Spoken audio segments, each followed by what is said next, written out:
Today I want to talk about parliamentary expenditure, which I know is boring as hell, which is why I put it in the block letters, which I know you don't want to sit through a whole video about. So to get there, today we're going to discuss Australia's youngest sitting senator, who also happens to be the youngest senator in all of Australian history. Yes, this is Charlotte Walker. She was elected on her 21st birthday.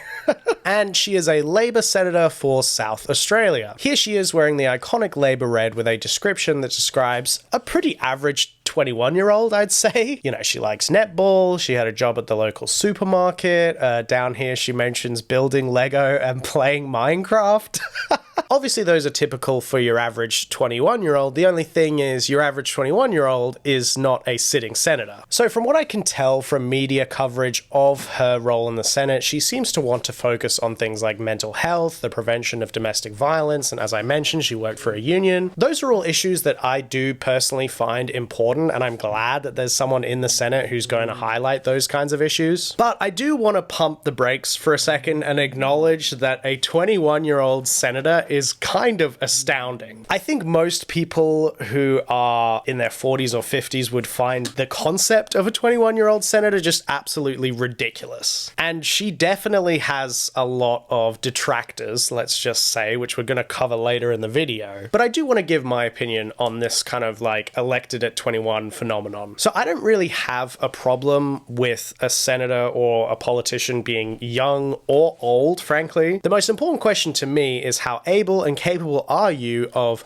providing for your constituents and representing the people that elected you? Now, on paper, a 21-year-old is just as capable of doing that as an 80-year-old is, right? Personally, I'm pretty lenient on the age of representatives as long as they got enough votes to actually be representing their constituency. My concern really is that, you know, most 21-year-olds just don't have the privilege to be in politics at this level. You know, they haven't grown up in the right spaces or around the right people. They don't have access to the funding or the publicity or the media campaign stuff. And so I think to be able to be a representative at such a young age undeniably comes from some amount of privilege. And I don't think that inherently makes her blind to, you know, a bunch of other issues. I just hope that, you know, she can be self-aware that having this opportunity and having this privilege at such a young age is just not something that the average Australian is able to access. And if you're going to have that privilege, then, you know, you really need to take it seriously and take the responsibility and make sure that you're doing your best to represent the people that elected you. I do worry just a little bit as well about like how fully formed her opinions are on a bunch of different issues. Like I know when I was 21, I had a lot of learning to do, and I certainly politically evolved over time and changed some of the positions I had. I got stronger in some positions, got weaker in other positions. And I don't think there's anything wrong with having that evolution in public and doing it in Parliament, and I don't think there's anything inherently wrong with that, but it definitely makes the stakes higher. And for this young lady, Charlotte Walker, I think she's going to have to work really hard to fight off, I think, a lot of people coming in and just assuming that she's like a young, naive person who doesn't know what she's talking about. And let's be honest, at the age of 21, you don't have a huge amount of like lived experience. You have to be able to take in what people around you are telling you about certain issues. And so if she has the right people around her and she has the right mentors, then I think she could have a very successful Senate career. I mean, senators are elected for 6 years, so she's going to be, what, like 27 by the time this first term of hers is finished? I'm sure she's going to develop a lot of her political positions and ideologies, and hopefully she does that with grace and humility. And honestly, I think if she does and has, you know, transparency about the whole process, I think that would be something I would respect quite a lot, to be honest. So now I've given my opinion, let's take a look at what kind of a public presence that she's putting out as a senator and how all of this ties back into parliamentary expenditure. Don't worry, we will get there. So she has an Instagram, which is not uncommon for a senator. Anyone in politics kind of has to have a social media presence in this day and age. Hers is definitely more like on the Gen Z side. You know, she does seem to embrace that. This video I saw was kind of going viral on Twitter. A lot of people had not very nice things to say about it, so let's take a look.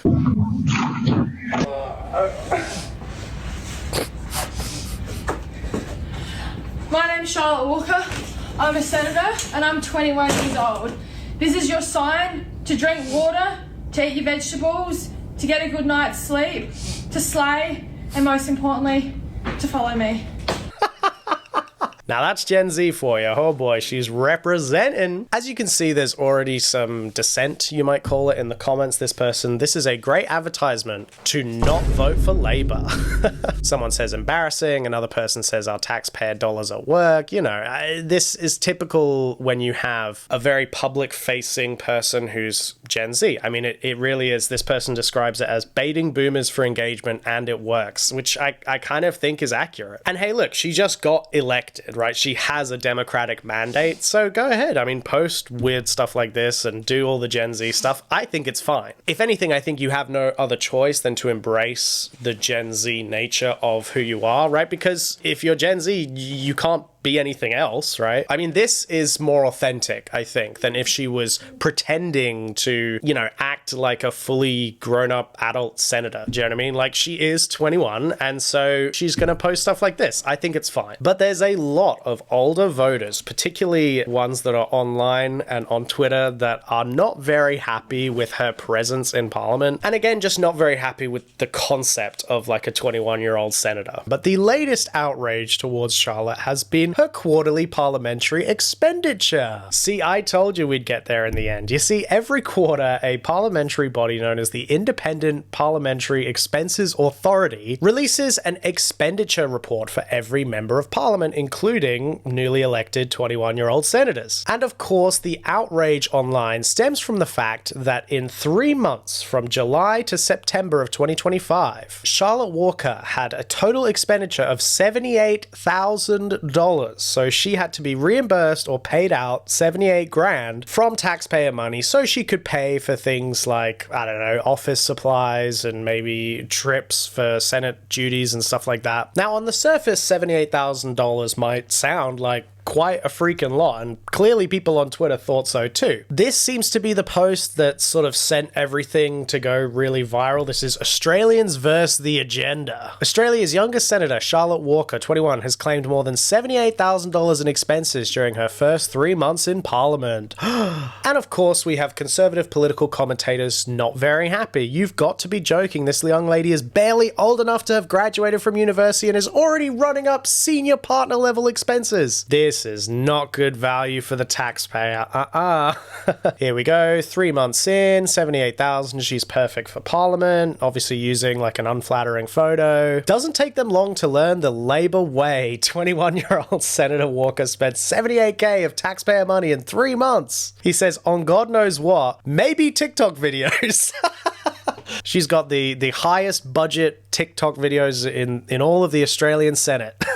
Again, yikes, making TikTok videos isn't cheap. Lovable lefties spending like drunken soldiers, destroying your kids' hope for even a basic future. Labour are a horror show. And that is to set aside the fact that Twitter very friendly and handily curated all of these tweets into like whatever this grok summarization thing is. However, if we actually read Twitter's AI summary, we see that the amount sits below many peers, with Senate totals ranging from 82,000 to 400,000 and a partial average around 138,000. So to be clear, the average expenditure, parliamentary expenditure made by a senator is over 100k, close to like $130,000, $140,000. So you see, our lovely Gen Z senator over here is actually coming in way under average. 78,000. I mean, that's like a steal. That's a good bargain if you ask me. And honestly, I want to praise the fact that we even know this data, right? This body, the Independent Parliamentary Expenses Authority, is a really good thing when it comes to transparency, right? Us as taxpayers and citizens knowing where our money is going and knowing how our representatives are using the money that we send them, I think that's a really good thing, right? It actually does kind of break things down a little bit. I mean, it doesn't go into like painstaking detail, but it gives quite a bit of transparency around what spending is made by a senator. And you may be wondering, you know, what is an example of a good senator in today's climate? I mean, if you ask this guy, Australians versus the agenda, well, considering his distrust of the mainstream Labour government, I'm sure he would tell you that someone maybe like Pauline Hanson would be a good anti-establishment example of, you know, Senate leadership done right. Well, you see, see, the Independent Parliamentary Expenses Authority, yes, I know it's a mouthful, also collates data on Pauline Hanson, and guess how much money she spent during the same exact time period? Well, drumroll please, it's $178,000. Yes, you're reading that correctly. That is $100,000 more than what our good friend Charlotte Walker spent. From $78,000 to $178,000. And this is the same website, by the way. Information is available for both Pauline Hanson and Charlotte Walker. This is a public government-run website for the purposes of transparency. And here it's transparently clear that nearly $200,000 was claimed by our good friend Pauline. And on top of that, Pauline is facing criticisms from some in the Liberal Party for using some of those parliamentary funds on a personal lawsuit that she was involved in. Liberal Senator Maria Kovacic, I think is how you say it. I, Maria Kovacic-Danielisweird, says when any Australian has to travel interstate for personal reasons, they don't get to slug the taxpayer for it. Why does Pauline Hanson get to? Pauline Hanson has serious questions to answer here. This doesn't pass the pub test, please explain. That's a pretty good dig at Pauline for her please explain cartoon series. Here we have Pauline feeling very happy about spending nearly $200,000 in 3 months. And yet, the curated Twitter summary, the outrage by the political punditry class is all targeted at the Gen Z Senator Charlotte Walker. So knowing the average parliamentary expenditure and knowing the fact that someone like Pauline Hanson is very popular amongst these conservative pundits, I'm left to wonder, why are we seeing the targeting of Australia's youngest senator, the 21-year-old Charlotte? Well, I think it's two things. For one, there's a pretty obvious ageist bias, right? They don't like the fact that she's 21 and gets to be in the Senate. And so any opportunity, no matter how disingenuous they can take to smear her or portray her as like this money loose goose, trademark, I'm going to trademark that phrase. They want to undermine the idea in the eyes of the public of somebody so young being able to hold a Senate seat. And they're letting their personal bias get in the way, right? They are personally against someone this young sitting in the Senate, and it's making them attack her without kind of any merit or basis, certainly not when you compare it to the average and other actual senators. And the second reason they seem to be going after her is this weird online trend that I've seen. And I covered it a little bit in my last video, but I'm seeing a lot of conservative pundits basically wish cast that Labour and left-leaning politicians in this country are like a lot more hated and disliked and disapproved of than they really are. I mean, like I said, I have my personal skepticisms about a 21-year-old as a senator, but she won the election, right? She won her seat. We live in a democratic country and she was democratically elected, so she has a democratic mandate, and who am I to argue with that? But a lot of these accounts, right, these like Australians versus the agenda type of accounts, right, they want to basically pretend that their ideology is dominant in Australian politics. Despite any amount of polling or election results, they just want to kind of gaslight the internet by, you know, trying to go viral with tweets like this. I mean, how many views does this have? 250,000 views, right? They want those people to think that this person, Charlotte Walker, is in a lot more hot water than she really is. Because firstly, like, people don't care about parliamentary expenditure. When I said it at the beginning of the video, most of your eyes probably rolled into the back of your head. It's not something that the public really cares about, right? But they take an issue like this, something that's relatively fringe, where in this actual case, Charlotte Walker spending $78,000 is far below the average and far below other controversial politicians such as Pauline Hanson. But this kind of posting is what they need to do to spread this idea that their political movement is a lot more popular than the election results would have you believe. And unfortunately, Twitter payouts does incentivize this kind of controversial posting. Going after someone, trying to kick up outrage, trying to get all the boomers angry in the comments. It's a bad, negative approach to online discourse that is compounded by a set of really bad incentives from websites like Twitter. And so what we are left to do